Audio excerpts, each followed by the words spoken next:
Good morning. Kylie here with Courageous Beauty, a girls group for conversations about self-worth and healthy relationships. This is where we answer questions that we've gotten from our girls group or from other places that we've gone and visited, like the high school. I have a really good question today about relationships, specifically about feelings and catching feelings. You ready for this?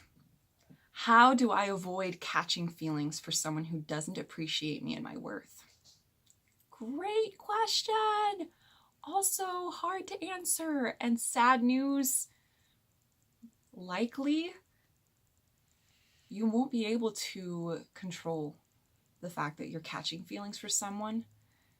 It's the laws of attraction are wide and not fully understood, and I can't promise that you're just going to be able to stop yourself from having feelings for people that aren't good for you. So my approach to this question is not to change your feelings necessarily, but the thing that you do have control over, which is what you do with those feelings. Just because you have caught feelings for somebody doesn't mean you have to act on it. Just because you feel drawn to someone and you like them doesn't mean you have to be in relationship with them. Are you with me? Okay. You catch feelings for people that aren't good for you. They don't appreciate your worth. They don't treat you with respect. What do? You probably have feelings about it, and they're probably strong feelings about it. So number one, you don't jump into a relationship. Number two, you've got to figure out how to deal with those emotions. And my best advice for you would be to talk to someone you trust and tell them, I'm struggling with these feelings. I'm really attracted to this guy or girl, and I don't know what to do with these feelings. Can you help me process through these things? Possibly it might come to a place where you're like evaluating this person and you start seeing things in them that not only aren't good for you, but aren't attractive. And maybe those feelings will go away, or maybe just time of walking in your own confidence and doing what you need to do for yourself will, those feelings will just pass away, but maybe they won't. And so maybe something you need to do is to cut back on some of the time you spend with this person.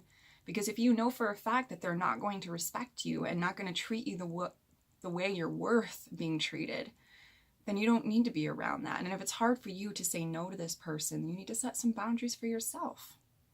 So can you avoid catching feelings for somebody?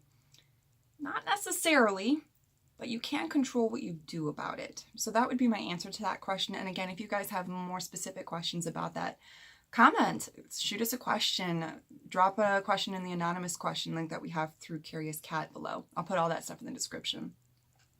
And as usual, I'll answer a quick personal question. Anyone else a Dr. Seuss fan? I love this question. I haven't read Dr. Seuss in a long time, but I love their books. So the question was, what's your favorite Dr. Seuss book? And I love that question. There's a lot of Dr. Seuss books that I read when I was growing up and loved most of them. My favorite one was Fox in Socks. My dad would read this to me when I was growing up, and it was a tongue twister book. So I always loved it when he would read it because he'd always get mixed up. And when I got old enough and I was like babysitting and things like that, I would try to read it to my kids or the kids I was babysitting, and I would get all tongue-tied, and it was just a lot of fun to read it. So, and I was really proud of myself when I was able to get through the whole book without getting all twisted up. So that was my favorite Dr. Seuss book. So hey, what's your favorite Dr. Seuss book? I'd love to hear from you guys, and I'd also love to get your thoughts on your experiences. Have you caught feelings for somebody that you knew wasn't good for you? And what did you do about it? Or what are your thoughts for how to avoid catching feelings for someone? I'd love to get some thoughts from you guys. So comment if you like the video, like, share, subscribe. You can see more of our stuff. And I'll see you guys in the next video. Oh, and there might be a bonus video this weekend. So keep your eyes out. You might be hearing from the perspective of a really cool guy about success in life. So stay tuned. I'll see you guys in the next video. Bye.